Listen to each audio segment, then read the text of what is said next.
Panjabrao duck शेतकऱ्याचे तारणहार की नुकसानीला जबाबदार. Reality of weather forecast in Maharashtra. दुपारी 3 नंतर राज्यात भयंकर पाऊस येणार, पिके झाकून ठेवा. एक मेसेज व्हॉट्सअपवर पडतो आणि महाराष्ट्रातला लाखो शेतकरी आपली कामे सोडून पळापळ सुरू करतो. दुसरीकडे बातमी येते की या अंदाजामुळे शेतकऱ्यांची घाईघाईने कापूस वेचला, सोयाबीन काढलं, महागडी फवारणी केली, पण पाऊस आला नाही आणि हजारो रुपयाचे नुकसान झालं. कोण आहेत पंजाबराव डक? भारत सरकारचा हजारो कोटीचा हवामान विभाग म्हणजेच IMD एका बाजूला आणि परभणीच्या एका छोट्याशा गावातून अंदाज वर्तवणारा हा सामान्य माणूस दुसऱ्या बाजूला. महाराष्ट्रातील शेतकरी IMD पेक्षा पंजाबराव डक यांच्यावर जास्त विश्वास का ठेवतो? आणि सर्वात महत्वाचा प्रश्न, त्यांच्या या हवामान अंदाजामुळे खरंच शेतकऱ्याचे नुकसान होते का? नमस्कार मित्रांनो, मी सखाराम राठोड. आजच्या या व्हिडिओमध्ये आपण भावना बाजूला ठेवून केवळ विज्ञान, तथ्य म्हणजेच फॅक्ट्स आणि पुराव्याच्या आधारे या वादग्रस्त विषयाचे ऑपरेशन करणार आहोत. चला तर मग सत्य शोधून काढूया. चॅप्टर 1 मध्ये पाहूया हवामान अंदाज आणि शेतकऱ्याची हातबलता. मित्रांनो, विषयाच्या मुळाशी जाण्यासाठी आपल्याला आधी महाराष्ट्राच्या शेतीची अवस्था समजून घ्यावी लागेल. आपल्या राज्यात आजही 80% पेक्षा जास्त शेती ही जिरायती म्हणजेच पावसावर अवलंबून आहे. पाऊस कधी येणार, किती येणार यावरच शेतकऱ्याचं संपूर्ण बजेट आणि वर्षभराचं नियोजन ठरतं. तुम्ही स्वतः विचार करा, एका एकरात सोयाबीन किंवा कापूस लावण्यासाठी मशागत, बी बियाणे, खते आणि फवारणी मिळून हजारो रुपये खर्च होतात. अशा वेळी जर चुकीच्या वेळी पाऊस आला तर हातातोंडाशी आलेला घास फिरवला जातो आणि नेमकी याच भीतीचा, याच गरजेचा जन्म झाला एका नवीन ट्रेंडचा. लोकल हवामान तज्ञ. गेल्या काही वर्षात पंजाबराव डक हे नाव महाराष्ट्राच्या कानाकोपऱ्यात पोहोचलं. त्यांच्या सांगण्याची पद्धत अगदी साधी, गावरान भाषेतील. शेतकरी मित्रांनो, घाबरू नका, 15 तारखेला पाऊस उघडणार, ही त्यांची वाक्य शेतकऱ्यांना एक मानसिक आधार देऊ लागली. पण हा आधार वैज्ञानिक होता की केवळ एक भाकीत? हे समजून घेण्यासाठी आपल्याला मेट्रोलॉजी म्हणजेच हवामान शास्त्रज्ञ कसे काम करतं हे पाहावं लागेल. चॅप्टर 2 मध्ये पाहूया विज्ञान विरुद्ध अंदाज. सायन्स वाज गेसवर्क. हवामानाचा अचूक अंदाज वर्तवणे हे जगातल्या सर्वात कठीण कामापैकी एक आहे. यासाठी अब्जावधी रुपये खर्च करून सॅटेलाइट्स अवकाशात सोडले जातात. समुद्रातील पाण्याचे तापमान म्हणजेच EI निनो किंवा एल नीना, वाऱ्याचा वेग, हवेचा दाब मोजण्यासाठी जागोजागी सेन्सर्स आणि रडार्स लावले जातात. भारतीय हवामान विभाग म्हणजेच IMD या सर्व डेटावर सुपर कॉम्प्युटरच्या मदतीने प्रोसेस करतो आणि मग अंदाज देतो. मग प्रश्न असा पडतो की जर एवढी मोठी यंत्रणा म्हणजेच IMD कडे आहे तर पंजाबराव डक हे अंदाज कसे वर्तवतात? त्यांच्याकडे कोणते सॅटेलाइट आहेत?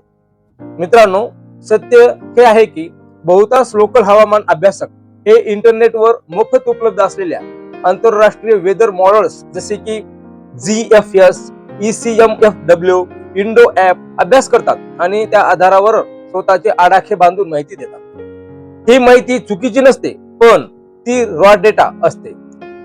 एका छोट्याशा गावात बसून कोणत्याही अधिकृत वैज्ञानिक डिग्री शिवाय संपूर्ण महाराष्ट्राच्या प्रत्येक तालुक्याचा अचूक अंदाज देणे हे शास्त्रीय दृष्ट्या जवळजवळ अशक्य आहे. हवामान हे अत्यंत डायनामिक असते. एका तासात वाऱ्याची दिशा बदलली की ढग दुसऱ्या दिशेला वाहून जातात आणि येथेच खऱ्या समस्येला सुरुवात होते. चॅप्टर 3 मध्ये पाहूया नुकसानीचा ground report, the real impact. आता आपण मुख्य प्रश्नाकडे येऊया. त्यांच्या अंदाजामुळे खरंच नुकसान होतं का?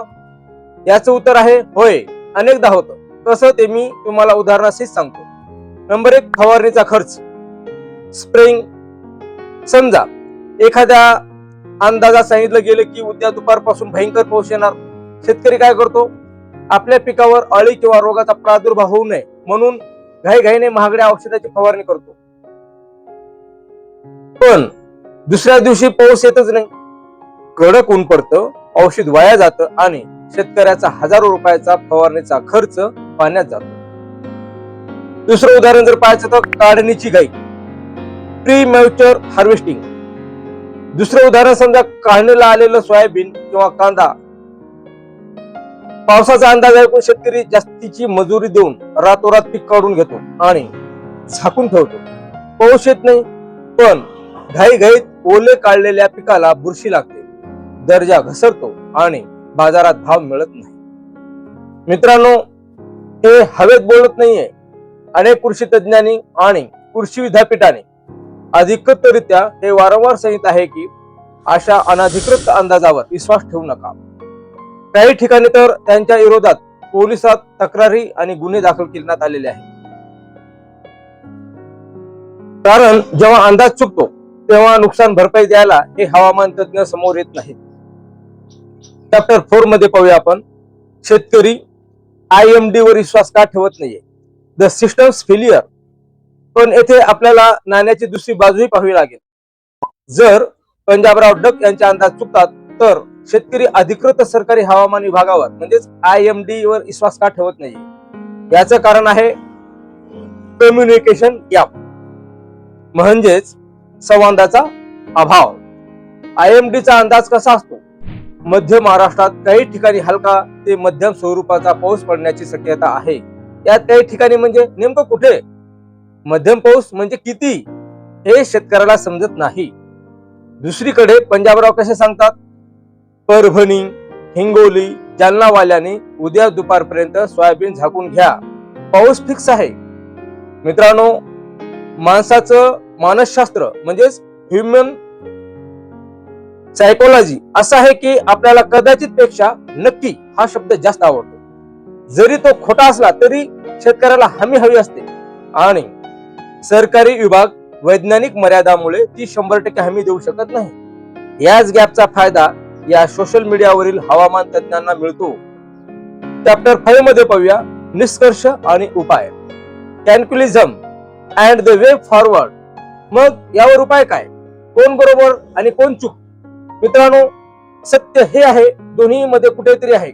पंजाबराव डक यांचा हेतू कदाचित शेतकऱ्यांना मदत करायची असेल, त्यांनी अनेकदा शेतकऱ्यांना सावध करून त्याचे नुकसानही टाळलेले असेल, हे आपण नाकारू शकत नाही. पण आपण हे विसरता कामा नये की निसर्ग कोणाच्याही हातात नाही. माझं तुम्हाला विशेषतः माझ्या शेतकरी बांधवांना एकच सांगणं राहील, नंबर 1, अंधभक्ती करू नका. हवामान अंदाज हा अंदाज असतो, तो भविष्यकाळ नसतो. नंबर 2, अनेक पर्याय तपासा, फक्त एकाच व्यक्तीच्या मेसेजवर अवलंबून राहू नका. आजकाल अनेक चांगले ऍप्स आहेत ज्याच्यामध्ये शासनाचे दामिनी ऍप आहे किंवा मेघदूत ऍप आहे, हे वापरा. नंबर 3, स्वतःचा अनुभव वापरा. तुम्ही वर्षानुवर्ष शेती करताय, वाऱ्याची दिशा, ढगाचा रंग बघून आपला शेतकरी आधीच ओळखतो पाऊस येणार की नाही. स्वतःच्या अनुभवावर विश्वास ठेवा. तर मित्रांनो, पंजाबराव डक यांच्या हवामान अंदाजामुळे तुमचं कधी नुकसान झालं का? किंवा तुमचा कधी फायदा झाला आहे का? तुमच्या स्वतःचा अनुभव काय सांगतो? तुमचं मत मला खाली कमेंट करून नक्कीच सांगा. जर तुम्हाला हा व्हिडिओ माहितीपूर्ण वाटला असेल तर आपल्या इतर शेतकरी बांधवांना सुद्धा हा व्हिडिओ शेअर करा. तसंच शिवम कृषी टेक युट्यूब चॅनलवर जर तुम्ही नवीन असाल तर चॅनलला सबस्क्राईब करून शेजारी बेल आयकॉनला प्रेस करून ऑलवर क्लिक करून घ्या, जेणेकरून माझे असेच कृषीविषयक नवनवीन जे व्हिडिओ पब्लिश होतील त्याची नोटिफिकेशन सगळ्यात आधी तुम्हाला मिळेल आणि तुम्ही माझे व्हिडिओ पाहाल. व्हिडिओ जर आवडला असेल तर लाईक करायला मात्र विसरू नका. व्हिडिओ शेवटपर्यंत पाहिल्याबद्दल धन्यवाद. भेटूया पुढील व्हिडिओमध्ये. तोपर्यंत राम राम, जय हिंद, जय महाराष्ट्र.